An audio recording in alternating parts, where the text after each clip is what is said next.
निष्णप्याम ॐ ह्रीं श्री वृष्वादिवीरान्ताञ्जलि निष्णप्याम ॐ ह्रीं श्री वृष्वादिवीरान्ताञ्जलि निष्णप्याम ॐ ह्रीं श्री वृष्वादिवीरान्ताञ्जलि निष्णप्याम ॐ ह्रीं श्री वृष्वादिवीरान्ताञ्जलि निष्णप्याम ॐ ह्रीं श्री वृष्वादिवीरान्ताञ्जलि निष्णप्याम ॐ ह्रीं श्री वृष्वादिवीरान्ताञ्जलि निष्णप्याम ॐ ह्रीं श्री वृष्वादिवीरान्ताञ्जलि निष्णप्याम ॐ ह्रीं श्री वृष्वादिवीरान्ताञ्जलि निष्णप्याम ॐ ह्रीं श्री वृष्वादिवीरान्ताञ्जलि निष्णप्याम ॐ ह्रीं श्री वृष्वादिवीरान्ताञ्जलि निष्णप्यामिति स्वाहा।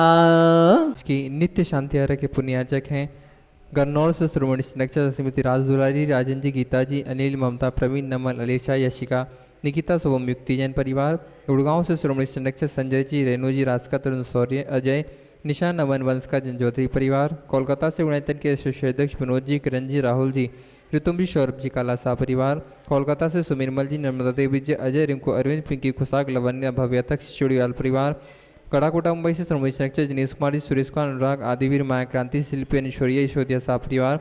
भोपाल से श्रोमणी संरक्षक राजेश जी, निशा जी, इंजन, रौनक जी, भाली, रोनी, अंकुर, रौनक जी, बड़कुल परिवार।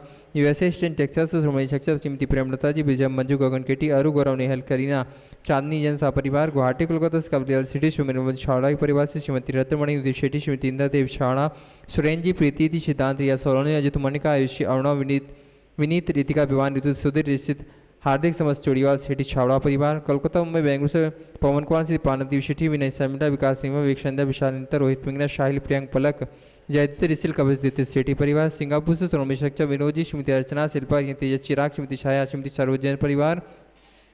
कोलकाता से श्रोमणी संरक्षक प्रेम जी, प्रमिला जी, पुत्र श्रेयांश, ऋषि जैन सर परिवार। कन्नौज से श्रोमणी संरक्षक महेश कुमार, पीयूष, कल्पना, अमरीश, विजयलक्ष्मी, प्रत्युष, प्रियांश, सांजन परिवार। फिरोजाबाद से श्रोमणी संरक्षक ललतेज जी, श्रीमती कमलेश जी, दिनेश मीना, मुकेश, संजू, नितिन, पूजा, अंकित, रूबी, पारस, श्याम, सांसी, झांसी, वाणी, ओजस, पेशा जैन शाह परिवार। जयपुर यूएससी न्यूयॉर्क से श्रोमणी संरक्षक दिनेश कुमार जी, श्रीमती विनीता जी, वैभव, अक्षिता, विनीत, श्वानम, श्रीमती दिव्या, धवल, श्रीमती जानवी, अक्षत, अरहंत, आराध्या, अविराज, आविया, पापड़ीवाल परिवार। जयपुर से श्रोमणी संरक्षक नंदकिशोर जी, शांति देवी, प्रभु, नीना, श्रीलेशा, अंकिति, आद्विक, आनिया, युवराज, अनुष्का जी, पहाड़िया परिवार। गंजबाद से स्वर्गीय अजित कुमार, श्रीमती जतनबाई, श्रीमती मंजुता, सुबोध, एकांश, सीता, ज्ञानसी जैन परिवार। गुड़गांव से श्रोमणी संरक्षक अधिभूषा, संतोष देवी, पंकज टोली, शबिनंदन, संजना, संजय ने CS जैन परिवार। विदिशा संस्थापक से कमलाबाई, चंद्रशेखर जी, अनिता, प्रिया, दिव्या, उदंग जैन परिवार। अलवर से श्रोमणी संरक्षक तारा जैन जी, जयंती परिवार। यूएसए संस्थापक से जय मधु जी, अतुलीना, आदि, अबिरिया जी, अंजुम, तामित, मेहता शाह परिवार। कन्नौज से श्रोमणी संरक्षक इंतामणि, सवाई जैन शाह परिवार। कोलकाता से श्रोमणी संरक्षक श्रीमती चंद्रदेवी, धनपति, मोतीलाल जी, शांतिलाल, सुमति देवी, नीरमा, मीना, विजयलक्ष्मी, अजय, कंचन, यासिका, अंकिता, गौरव, नैतिक जी, शराबगी शाह परिवार। कोलकाता से श्रोमणी संरक्षक रमेश जी, अनिल जी, किरणजश्री, विषा, मैक, शैली, शुभम, पल्लवी, एकांत जी, शराबगी शाह परिवार। किशनगढ़ से श्रोमणी संरक्षक कवल्ला जी, अशोक जी, सुशीला जी, पाटनी, सुरेश जी, शांता जी, मेवल, तारिका, विनीत, सुचि, विकास, सिद्ध, विनय, ईशा, विवेक, ऋषभ, आदि, वानिया, अरन जी, पाटनी, समस्त आर के परिवार। कटनी से श्रोमणी संरक्षक श्री उत्तम चंद जी, प्रभा जी, अनुराग, जूही, अजय, विभा, डॉक्टर जय, डॉक्टर विलासा, डॉक्टर सुदीप, डॉक्टर आभा, अनिष्का, आरो योग, क्या प्रांजल, रणकरहन, अस्कंज, समस्त कोयलावाला परिवार। वापी गुजरात से श्रोमणी संरक्षक भूपेन जी, रेखा जी, अंकुश, प्रेक्षा, निशा, देव, मायड़ा, हुमर परिवार। अहमदाबाद से श्रोमणी संरक्षक दिनेश जी, भावना जी, नील, चिराग, आस्था, जय, बिलगी परिवार। इंदौर जयपुर से श्रोमणी संरक्षक विमलाबाई, मुकेश जी, चंदनमाला जी, विजय, ममता, संजय, ज्योति, रितिका, हितेश, लाइसा, प्रियांश, कामनी, प्रज्वल, दीपिका, लवीना, दीपांशु, अभि, दत्ती, वर्धनी, पाटौदी, काशलीवाल परिवार। श्री वीतरागाय नमः। ओम ह्रीं नमो रंगताళం नमो सिद्धानम नमो आर्यान नमो ज्ञान नमो लोय शब्य शावुडम चत्तारि मंगलम अरंता मंगलम सिद्धा मंगलम शावुमंगलम केवली पन्नतो धम्मो मंगलम चत्तारि लोकोत्तमा अरंता लोकोत्तमा सिद्धा लोकोत्तमा शावु लोकोत्तमा केवली पन्नतो धम्मो लोकोत्तमो चत्तारि शरणं पवजामि अरन्ते शरणं पवजामि सिद्धे शरणं पवजामि साहु शरणं पवजामि केवली पन्नतम धम्मं शरणं पवजामि। ओम ह्रीं अनादि मूल मंत्रेभ्यो नमः सर्वशांतिम तुष्टिम पुष्टिम च कुरु कुरु। ओम नमो वरते भगवती श्रीमती श्रीमद पांच तीर्थंकराय द्वादश मंगल परिवेष्टिताय शुक्ल ध्यान पवित्राय सर्वज्ञाय स्वयंभुवे सिद्धाय बुद्धाय परमात्मने परम सुखाय त्रैलोकमयी व्याप्तानंद संसार चक परिमर्दनाय अनंत ज्ञान दर्शन भी सुखास विदाय त्रैलोक शंकराय सत्य ज्ञान सत्य ब्रह्मणे दालन फलामंडल मंडितारे शारिका श्रावक श्राविका प्रो चतुर्संगोपसर विनाशनाय घाति कर्म विनाशनाय अपवादम अस्माकं मृत्युम छिंछिंदी भिन्विंदी अतिकामम छिंछिंदी भिन्विंदी रतिकामम छिंछिंदी भिन्विंदी क्रोधम पापम बहिरम च छिंछिंदी भिन्विंदी अग्निवायु भयम छिंछिंदी भिन्विंदी सर्वशत्रु विघ्नम छिंछिंदी भिन्विंदी सर्वोपसर्गम छिंछिंदी भिन्विंदी सर्वविघ्नम छिंछिंदी भिन्विंदी सर्वराज भयम छिंछिंदी भिन्विंदी सर्वचौर दुष्ट भयम छिंछिंदी भिन्विंदी सर्वमृग भयम छिंछिंदी भिन्विंदी सर्वमात्मक भयम छिंछिंदी भिन्विंदी सर्वपरमंत्रम छिंछिंदी भिन्विंदी सर्वशूल रोगम कुक्षी रोगम अक्षी रोगम शिरोरोगम जरोगम च छिंछिंदी भिन्विंदी सर्वनरमारीम छिंछिंदी भिन्विंदी सर्वगजासु गोमय सजमारीम छिंछिंदी भिन्विंदी सर्वसस्यदान वृक्षलता गुलपत्र पुष्प फलमारीम छिंछिंदी भिन्विंदी सर्वराष्ट्रमारीम छिंछिंदी भिन्विंदी सर्वदेशमारीम छिंछिंदी भिन्विंदी सर्विषमारीम छिंछिंदी भिन्विंदी सर्वेताल शाकनी डाकनी भयानी छिंछिंदी भिन्विंदी सर्वेदनीयम छिंछिंदी भिन्विंदी सर्वमोहनीयम छिंछिंदी भिन्विंदी सर्वपरमाष्टकम छिंछिंदी भिन्विंदी ओम सुदर्शन महाराज चक्रवर्कम तेजोबल सौरवीर शांतिम कुरु कुरु सर्वजीवानंदनम कुरु कुरु जनानंदनम कुरु कुरु भव्यानंदनम कुरु कुरु गोकुलानंदनम कुरु कुरु सर्वराजानंदनम कुरु कुरु सर्वयजमानानंदनम कुरु कुरु सर्वम दुःखम हनन दद पच पच कुटकुट शीघ्रम शीघ्रम यत्सुखम तुषु लोकेषु व्याधि विसन वर्जितम अभ्यम क्षेम आरोग्यम स्वस्ति रस्तु विदिते श्री शांतिरस्तु सदास्तु पुष्टिरस्तु सदास्तु पुष्टिरस्तु सदास्तु श्री चंद्रपुर दिगंबर जैन मंदिर गुणायतन में शांति धारा संपन्न हो रही है। सम्मेशकर जी में शांति धारा का उद्देश्य है विश्व में शांति हो, सभी जीव सुखी रहें, स्वस्थ रहें। गुरुवर आचार्य श्री विद्यासागर जी महाराज का स्मरण करते हुए हम सब यही भावना भाते हैं कि इसी तरह जिन धर्म जिन शासन की प्रभावना निरंतर बढ़ती रहे, इस उद्देश्य की पूर्ति के लिए आज के शांति धारा के पुण्यार्जक परिवारों में सर्वप्रथम शांति धारा कर्ता परिवार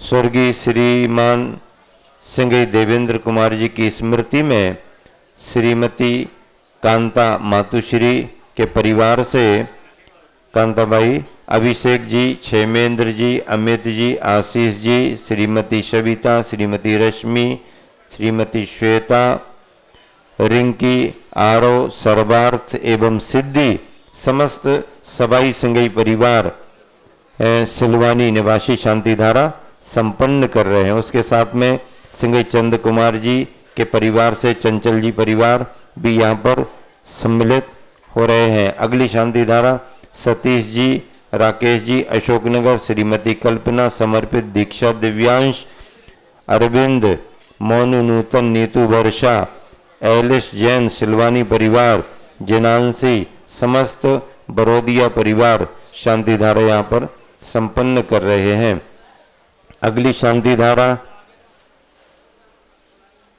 नितिन मोहनलाल शाह सौ कविता नितिन शाह पूना निवासी शांति धारा संपन्न कर रहे हैं। इसी के साथ अगली शांति धारा में क्रम है विजय कुमार जैन दिल्ली परिवार की ओर से शांति धारा संपन्न हो रही है। अजय जैन, समर्थ जैन, सक्षम जैन, दीपाली, स्तुति, विदिशा किले अंदर विदिशा परिवार, संजय जैन, रश्मि, सौम्या, संयम, केएम परिवार बसंतीबाई बेगमगंज, सुमेर चंद जी, सुमेर मल जी, विजय, नवल, अर्चना, वर्षा काला, विनय काला के स्वासला बेतु गया बिहार से शांति धारा संपन्न कर रहे हैं।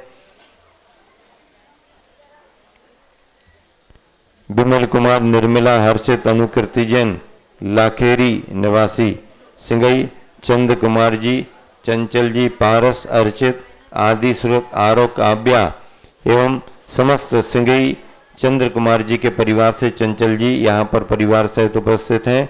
इन्हीं के साथ में सवाई सिंगई श्रीमान अभिषेक कुमार जी भी यहाँ पर उपस्थित हैं। श्रीमती चंदाबाई जैन के स्वासलावेदु चौधरी, अजित, पवन, सुधीर, शरद, सुनील जैन, अरिहंत कलेक्शन परिवार गोटेगांव, जवाहरलाल जी, अमित, सौरभ, आरव, आरुष, मनेन्द्रगढ़ निवासी रूबी, अभिषेक, कुसुमलता, बजाज परिवार सागर शांति धारा संपन्न कर रहे हैं। ब्रह्मचारिणी सुनीता दीदी, प्रेमचंद, पदम, पारस, अनीता, रश्मि, मोहित, कैलाश, निर्मला देवी, प्रियंका, मंत्र एकता, राकेश, ऋषभ, ईशिका, मयंक, श्वेता, शांत, किमियरा, कत्तावाला परिवार कानपुर, श्रीमती पद्मा जैन, अनुज, रुचि, अंकित, अनुप्रिया, देवांशी, आदिश, अनोखी, समस्त परिवार प्रवचन सागर जी महाराज के परिवार से बेगमगंज से शांति धारा संपन्न कर रहे हैं।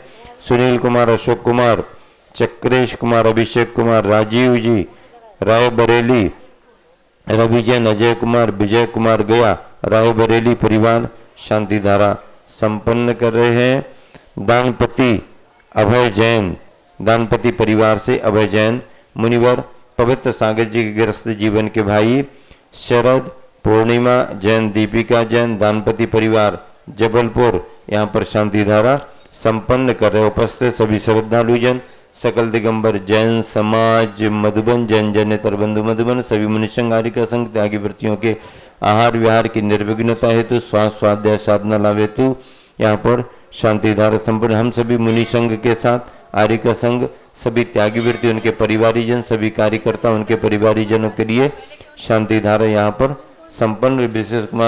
विशेष सुनील कुमार जी जबलपुर शांतिनगर वाले एवं अर्चित जैन पाटन वाले यहाँ पर शांति धारा संपन्न। श्रीमती बबीता दीदी का परिवार पाटन से शांति धारा संपन्न कर रहे हैं। अगले शांति धारा में आरिका श्री मनमती माता जी 8वां उपवास 16 कारण करने वाली आरिकाओं के विलक्षणमती माता जी एवं समस्त आरिका संघ के सतना वाली माता जी स्वास्थ्य लाभ हेतु जिन जिन के उपवास आदि चल रहे हैं उन सभी के पूज्य सागर जी महाराज जी की केस लुंच के साथ बेला संपन्न हुई है। समय सागर महाराज जी के परिवार से सिलवानी, मुनिवर समाधिस्थ समय सागर जी महाराज जी के परिवार से सिलवानी से परिवारीजन यहाँ पर उपस्थित हैं और उपस्थित सभी श्रद्धालु जनों के लिए शांति धारा संपन्न हो रही है। श्री शांतिरस्तु सदास्तु, तुष्टिरस्तु सदास्तु, पुष्टिरस्तु, सदास्तु, समृद्धिरस्तु, सदास्तु, कल्याणमस्तु, सदास्तु, सुखमस्तु, सदास्तु, ऐवृद्धिरस्तु, सदास्तु, कुल गोत्र धन धान्यम सदास्तु, सदास्तु, श्री सद्धर्म बल आयु आरोग्य ऐश्वर्य आयु वृद्धिरस्तु। सदास्तु। विशेष रूप से सोमचंद जी जैन के ऑपरेशन हेतु भोपाल में कल शांति धारा संपन्न की गई थी। आज भी उनके स्वास्थ्य लाभ के लिए यहाँ पर उल्लेख किया जा रहा है। जी, रायपुर से काय के लिए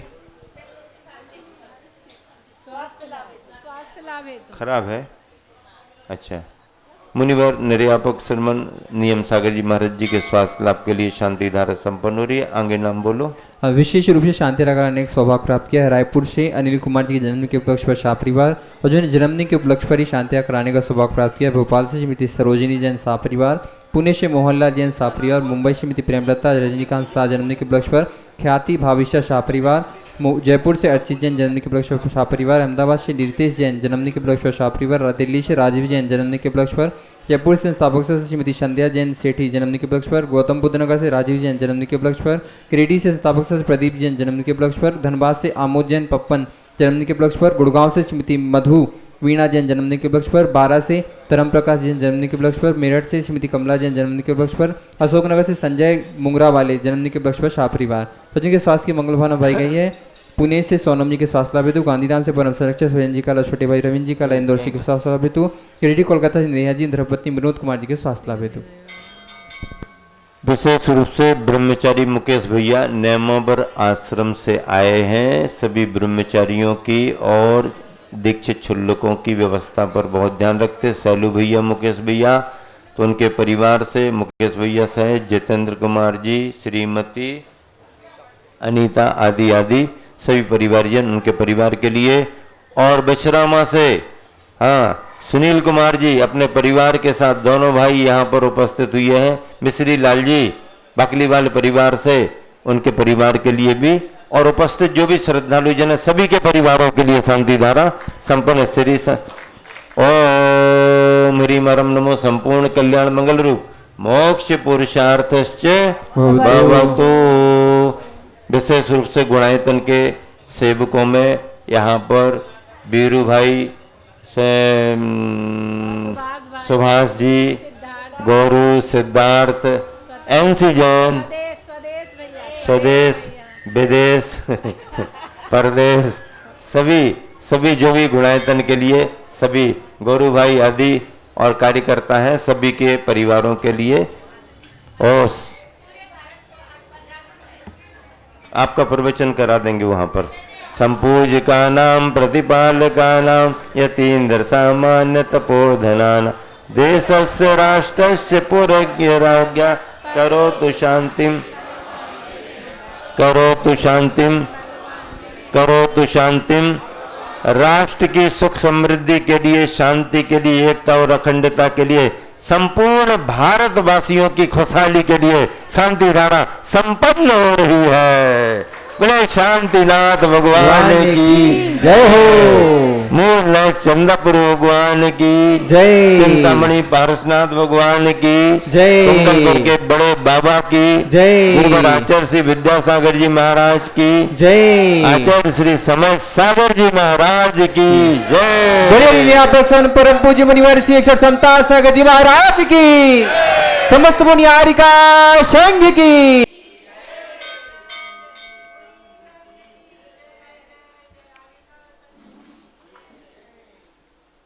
इष्टोपदेश ग्रंथ में आप सभी तत्व की इस बात को सुनते और समझते आ रहे हैं कि संसारी अज्ञानी प्राणी जिन साधनों को सुखकर मान करके चला आ रहा है, समय पाकर के वही साधन उसे दुखकर प्रतीत होने लगते हैं। अज्ञानता के कारण ये प्राणी इस संसार में कभी शरीर से सुख मानता है, कभी अपने परिवार और संबंधियों से सुख मानता है, और कभी धन आदि साधन सामग्रियों से सुख मानता है। उसे कुछ समय के लिए महसूस भी होता है, क्योंकि जो वस्तु अपने को इष्ट लगने लगती है वह सुखकर प्रतीत होती है,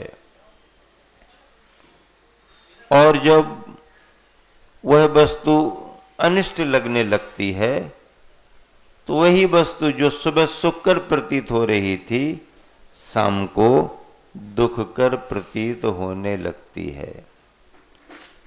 वस्तु में सुखी और दुखी करने की क्षमता नहीं है, सुखी और दुखी होने की कल्पना या सुखी और दुखी होने का अनुभव हमारा अपना है, जो अपनी मान्यता पर निर्भर करता है। वाकई में यथार्थ में देखें तो सुख दुख का अनुभव अपने विचारों पर आश्रित है। हम जैसे विचार बना लें, जैसा सोचने लगें, वैसा हमको लगने लगता है। यथार्थ में सुख की बात तो वो है जो इंद्रियों से परे है। अभी हमारा सुख इंद्रियाधीन है। कैसा है?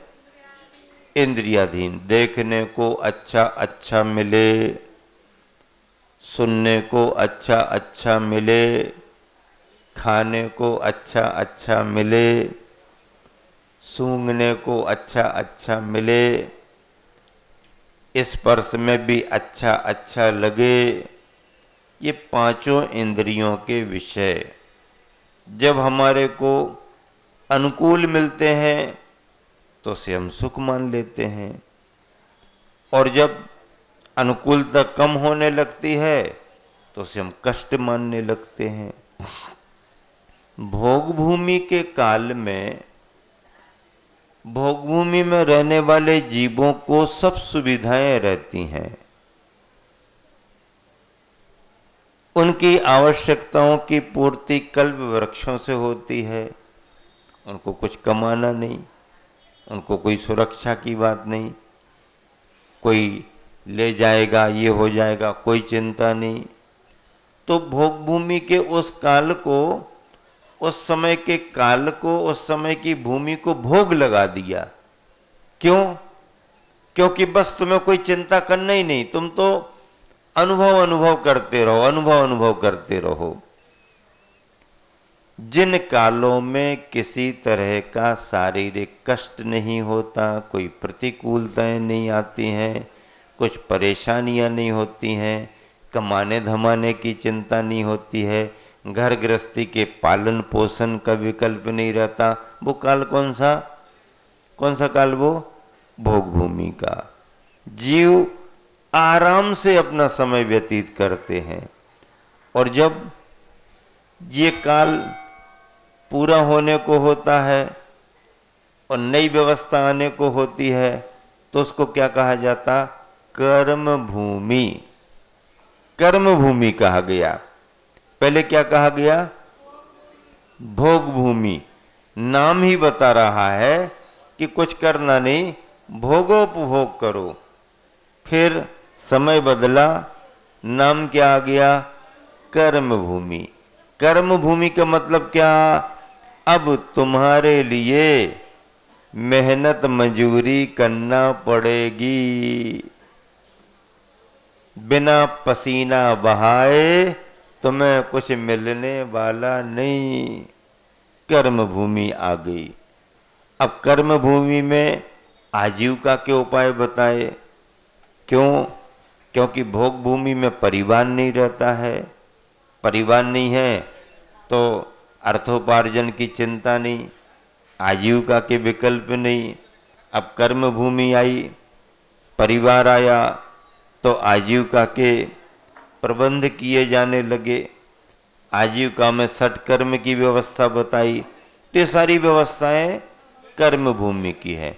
भोग भूमि सुखकर है, कर्म भूमि कष्टकर है। भूमि ही अपने आप में कह रही है। तो ये मान के चलो भोग भूमि तो अब है नहीं कि कल्प वृक्षों से पूर्ति होगी। आपको कर्म भूमि में रह करके आजीविका के उपाय करने पड़ेंगे और उसमें मेहनत मजूरी होने से परेशानी आती है। उसी भाव को यहाँ पर आचार्य महाराज इस श्लोक के माध्यम से आगे बढ़ा रहे हैं। देखो, हर हाल में धन दुख कर, क्या लिखा हुआ है? हर हाल में धन दुख कर है। उच्चारण करते हैं, दुर्जेना सुरक्षेण्य नश्वरेण धनादिना स्वस्थं मन्यो जनः कोपि जर्वाण्युसर्पिषा। एक साथ मिलकर के, दुरर्जेन सुरक्षेण नश्वरेण धनादिना स्वस्थं मन्यो जनः कोपि जर्वाण्युसर्पिषा। दुरर्जेन, बड़ी कठिनाइयों से कमाए जाने वाले। कमाने में बड़ी कठिनाई लगा है, ऐसे ही नहीं मिलता। हाँ, अगर तुम पुण्य लेकर के आए हो तो विरासत में तुम्हें कुछ मिल सकता है, लेकिन बिना कमाए मिल तो सकता है, पर मिले हुए को संभालना तो पड़ेगा। पूंजी सौंप दी गई है और संभालने के लक्षण नहीं है तो पूंजी चली जाएगी, बर्बाद हो जाएगा। और अगर विरासत में कुछ नहीं भी मिल रहा है और व्यक्ति संस्कारित है, समझदार है, तो पूंजी इकट्ठी कर लेगा। पूत कपूत तो काधन संचय, और पूत सपूत तो का धन संचय। बच्चे योग्य हैं तो ज्यादा चिंता करने की जरूरत नहीं है, और बच्चे योग्यता हासिल नहीं कर पाए, असंस्कारित रह गए, तो भी चिंता करके सौंपने की जरूरत नहीं है। क्यों? अगर योग्य है और आप नहीं दे पाए तो खुद अपनी मेहनत से, अपने हुनर से कमा लेगा। और अगर तुमने अपना मान करके मोह भाव से बहुत भी सौंप दिया, और अगर संस्कार नहीं है, समझदारी नहीं है, तो सौंपी गई संपदा को भी वो बर्बाद कर देगा। इसलिए नीतिकार क्या कहते हैं? पूत कपूत तो का धन संचय, और पूत सपूत तो का धन संचय पहले ही लगा है। इसलिए दोनों में ही संचय करके चिंता करने की जरूरत नहीं है। अपना अपना करो, मेहनत तुमने की है, पाप का अर्जन तुम्हें हुआ है, तो अपने ही हाथों से दान दे करके उस पाप के संस्कार से मुक्त हो जाओ। हाँ, ज्यादा चिंता करने की जरूरत नहीं है। अच्छी बोलियां ले लो, अच्छे कलश स्थापित कर दो, अच्छी शांति धारा कर दो, अच्छे विधान करा दो, अच्छे दान कर दो।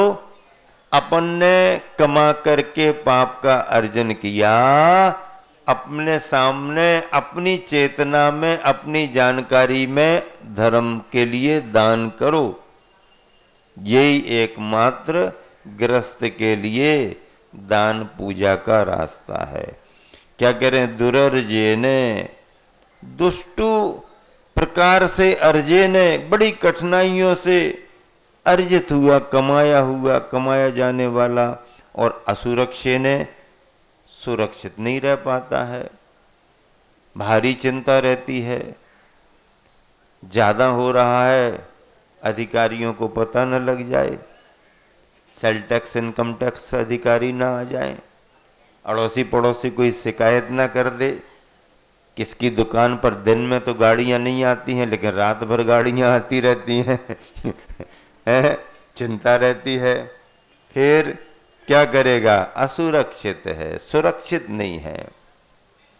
नश्वरी ने अगर किसी को पता नहीं पड़ा तो रखा रखा भी, कब नोटबंदी हो जाए क्या पता, जोड़ जोड़ करके रखे थे और एकदम घोषणा कर दी, हम संभल ही नहीं पाए, हम चेंज ही नहीं कर पाए, और सब कागज बन गए। नश्वरी ने गया।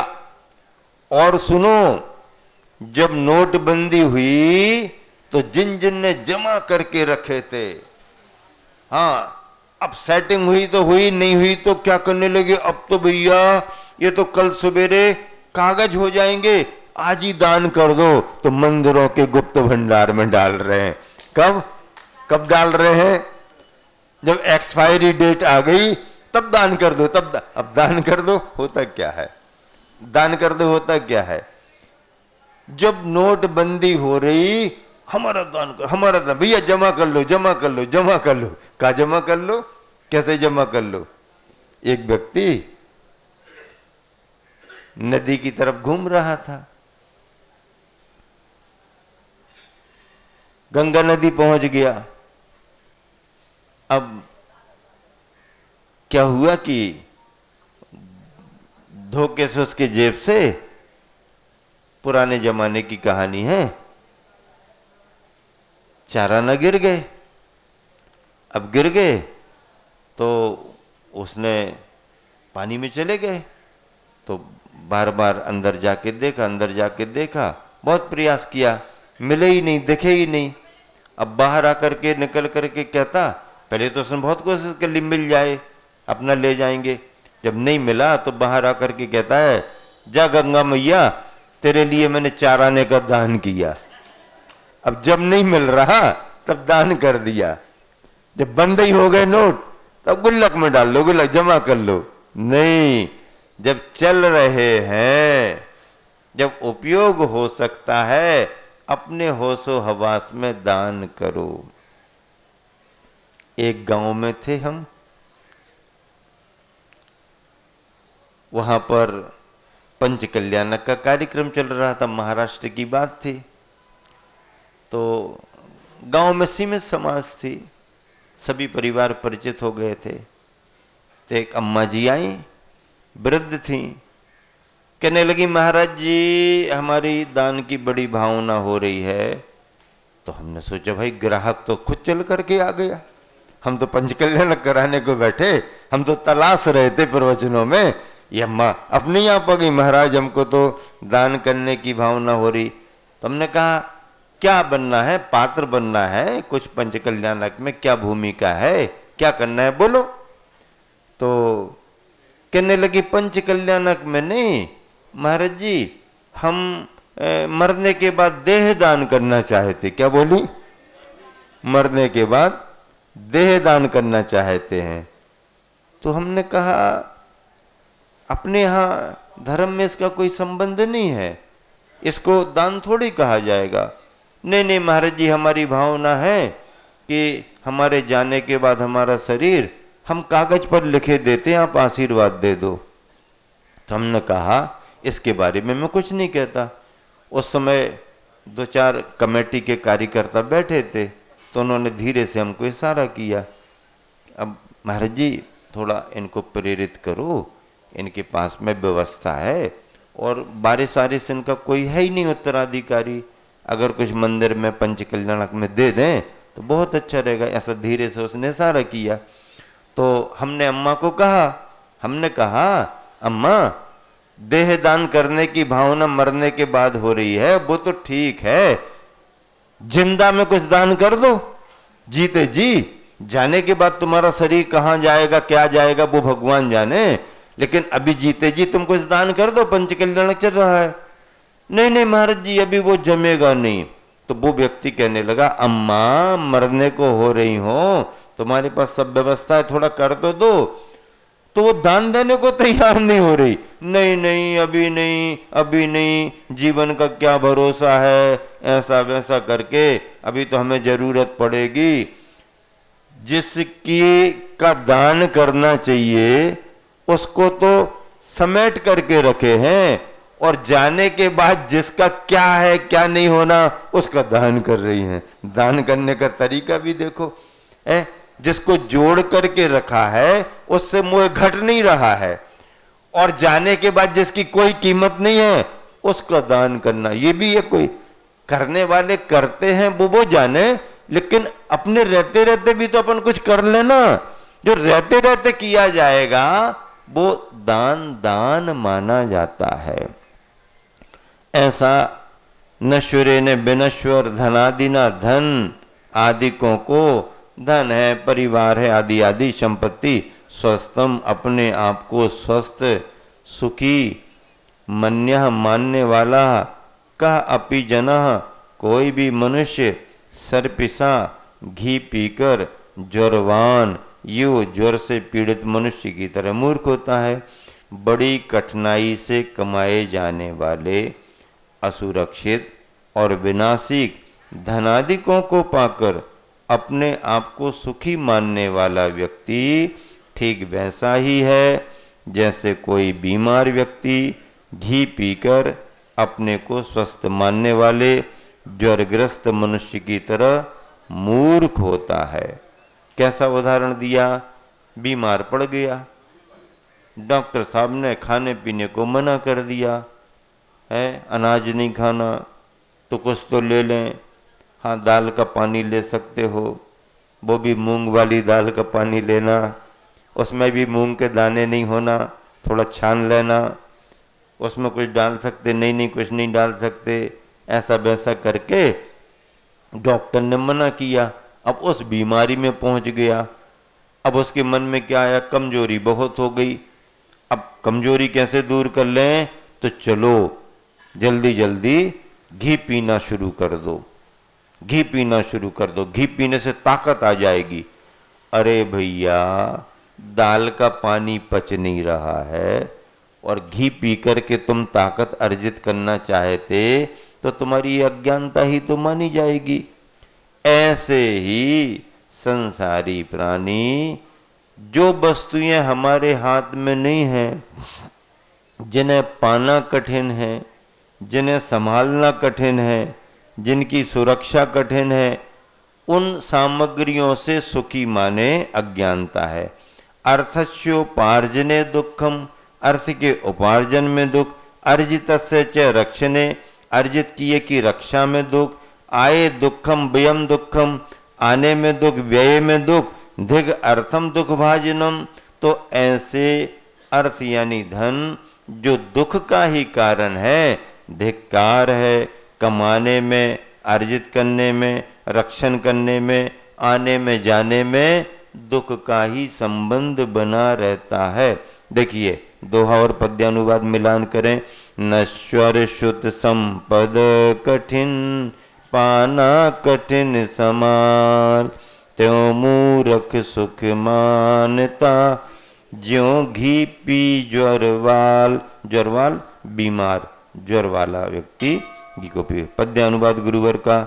जिनका अर्जन बहुत कठिन है, संरक्षण ना संभव है, स्वभाव जिनका मिटता ही है, ये धन कंचन वैभव है। फिर भी निज को स्वस्थ मानते, धनपति धन पाकर वैसे, ज्वर से पीड़ित होकर जो जन, घृतमय भोजन कर जैसे, घृतमय भोजन कर जैसे। इस तरह से ये इस श्लोक का सार हुआ। देखिए आज आप सभी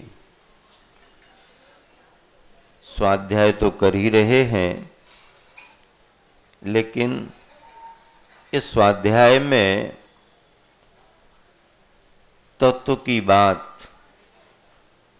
सिर्फ यही है कि जो भी संयोग संबंध हैं वो सब दुख के कारण ही बनेंगे।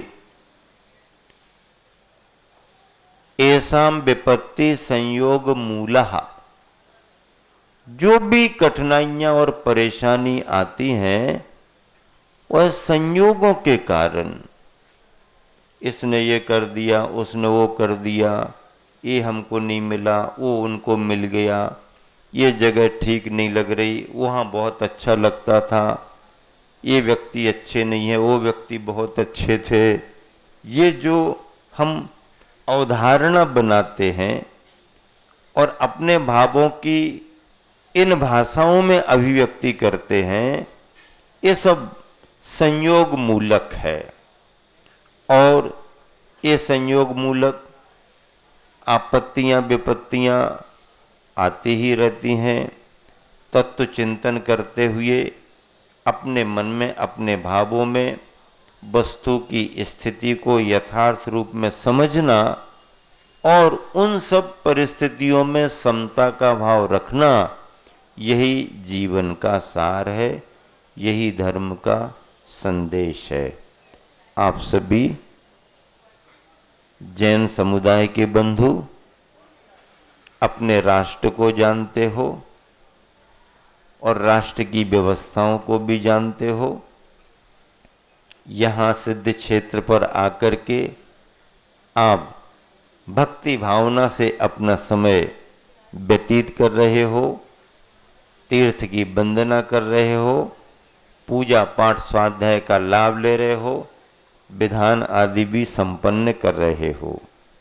दोपहर को भी यहाँ पर बड़े अच्छे तरीके से ठीक 1 बजे से भक्तामर विधान नए पंडाल में संपन्न होना है, सभी को लाभ लेना है। और दूसरी बात, धर्म सभा भी दोपहर को होगी। लेकिन अब भूमिका तो समझो, जिस भूमि पर बैठे हो उस भूमि की भूमिका आज के दिन की क्या है। आज कौन सी तारीख है? आज कौन सी तारीख है? 15 अगस्त है। और 15 अगस्त को इस भारत देश में क्या हुआ था? सैकड़ों वर्षों की जो गुलामियां थीं उनसे आपको आजादी मिली थी। परतंत्रता का जीवन कितना कष्टकर रहा ये इस देश के वासी जानते हैं। और जो जो कष्ट अनुभव हुए, कितना धर्म लुटा, कितना धन लुटा, कितनी संपदा लुटी, कितना सांस्कृतिक क्षरण हुआ, ये अपने देश का इतिहास बतलाता है। परिणाम क्या निकला? जब परेशानियां बहुत बढ़ने लगीं, बहुत सारे बंधन डाले जाने लगे, तो स्वतंत्रता का बोध होने लगा, अपने अस्तित्व का बोध होने लगा। और कितना दबें, और कितना दबें, और कितना दबें। थोड़ा दबाव व्यक्ति सहन कर लेता, पचा लेता। जब किसी पर ज्यादा दबाव बनाया जाए तो ज्यादा दबाव से फिर व्यक्ति नीचे से ऊपर उठना चाहता है। कहते ना भैया पानी घुटनों तक तो ठीक है, कमर तक भी ठीक है, यहां तक भी ठीक है, अब वो पानी तो कहां से ऊपर होने लगा? पानी तो मुख और नाक से निकल करके सर के ऊपर होने लगा। क्या? मुख और नाक को पार करके सर के ऊपर होने लगा। जब सर के ऊपर पानी होने लगा तो फिर हमने अपनी ताकत दिखा दी। जब भारतीय देशवासियों पर सर के ऊपर पानी होने लगा, ऐसा लगने लगा, तो देशवासी जागने लगे। क्या होने लगा? देशवासी जागने लगे और स्वतंत्रता की चिंगारी निकलने लगी। 1857 में पहली क्रांति घटित हुई। मंगल पांडे ने सूत्रधार कर दिया और 1857 से जो क्रांति आगे बढ़ी तो देश को आजाद होने में कितना समय लग गया? 90 बरस लग गए। 1947 में जाकर के घोषणा हुई कि तुम्हारा देश अब स्वतंत्र है, तुम्हारा देश स्वतंत्र है। देशवासियों को नारा दे दिया गया, घबराओ मत, चिंता मत करो, स्वतंत्रता हमारा जन्म सिद्ध अधिकार है, अब हम परतंत्र नहीं रहेंगे। विदेशियों ने आकर के इस देश पर शासन किया। हजारों वर्षों विदेशियों का शासन रहा। पहले ये आए, वो आए, मुगल आए, फिर अंग्रेज आए, ईस्ट इंडिया कंपनी की स्थापना कर ली। थोड़ा सा व्यापार करें क्या आपके यहां पर? क्या कर सकते? क्या व्यापार करने में क्या बाधा है? अब व्यापार करने की परमिशन दी, बढ़ते गए, पूरे देश पर कब्जा कर लिया। हाँ, कब्जा कर लिया। फिर हमारा माल, हमारी संपदा बाहर जाने लगी, हमें कुछ नहीं मिलता था। मेहनत मजूरी तुम करो और माला माल दूसरे होंगे, मेहनत मजूरी तुमको मिलेगी। हमारे सारे संसाधनों का उपयोग विदेशी करने लगे। हमारे यहाँ का खनिज पूरा का पूरा बाहर जाने लगा। हमारे यहाँ की संपदा विदेशों में जाने लगी। एक बहुत अच्छी किताब निकली है, अजैन व्यक्ति ने लिखी। हमारे गुरुवर आचार्य श्री उस किताब को बहुत पसंद करते थे। बहुत पसंद करते थे, हम लोगों को पढ़ने के लिए दी थी और उसका प्रकाशन करवा के बहुत सारे अच्छे अच्छे प्रबुद्ध विचारकों को आचार्य ने प्रदान कराई। नाम क्या था? सोने की चिड़िया और अंग्रेज लुटेरे। सोने की चिड़िया और अंग्रेज लुटेरे। इस देश को सोने की चिड़िया कहा जाता था। और जब सोने की चिड़िया पर नजर गई तो सोने की चिड़िया को लूटने वाले लुटेरे कौन रहे? अंग्रेज लुटेरे रहे। उस समय के ऐसे ऐसे तथ्य उस पुस्तक में दिए गए हैं कि लेखक ने कितनी मेहनत की होगी, कैसे किस परिश्रम से वो किताब तैयार की।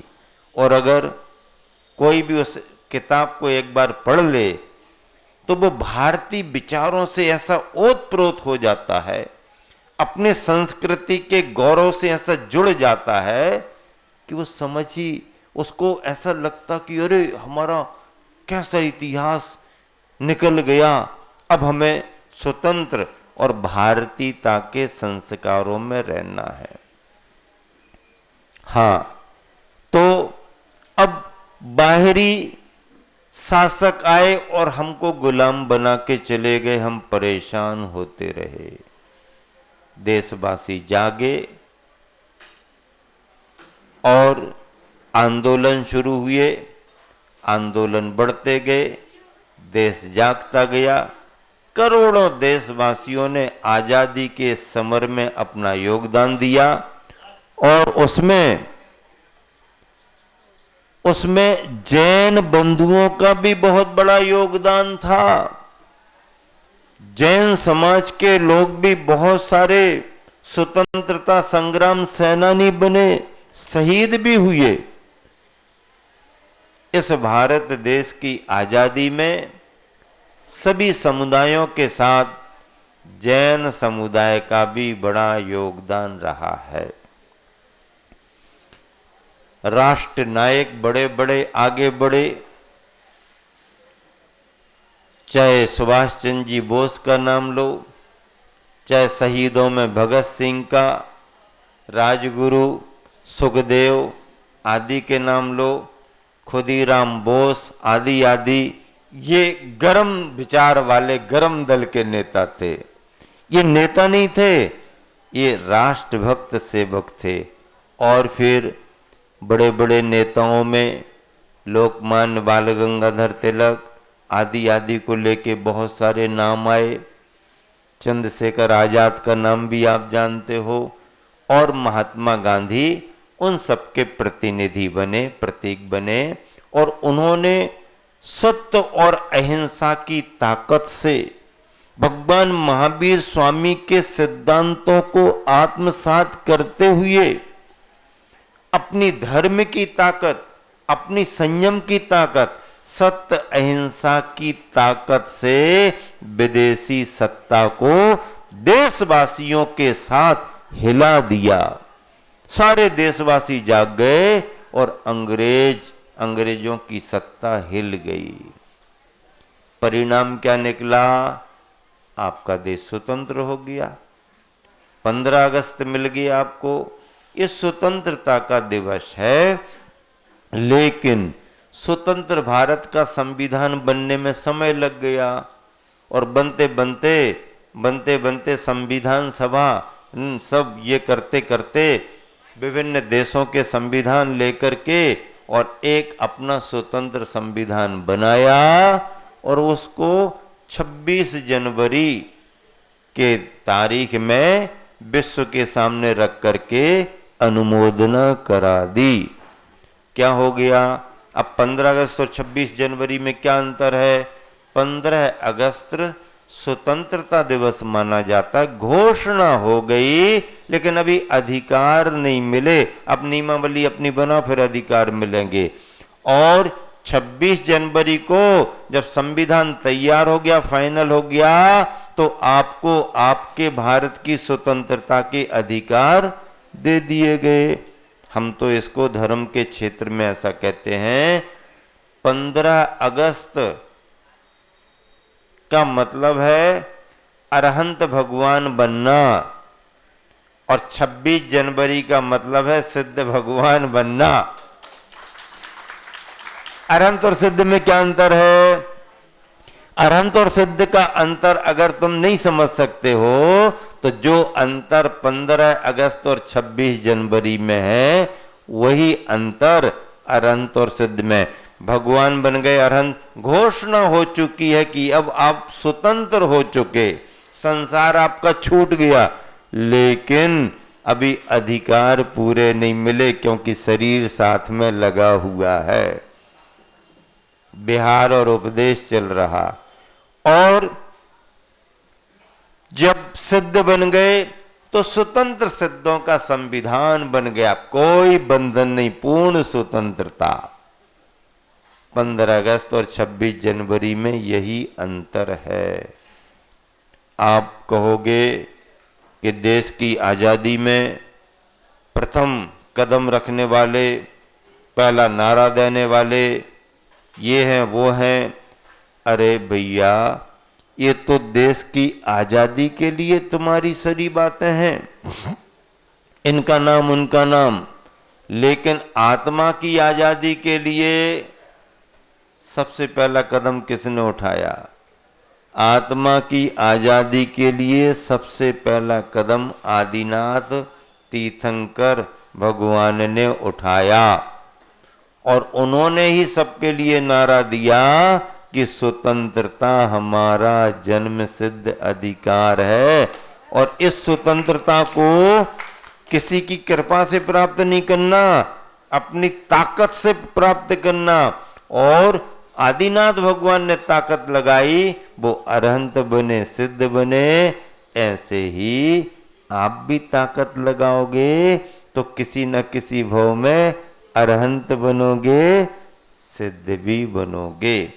15 अगस्त के अवसर पर देशवासी प्रसन्न होते हैं इस भाव से कि इतिहास के रूप में हमारा देश आजाद हुआ था। अच्छी बात है, राष्ट्रीय पर्व माना जाता है, और ऐसे पर्वों पर हम लोग बोलते भी रहते हैं।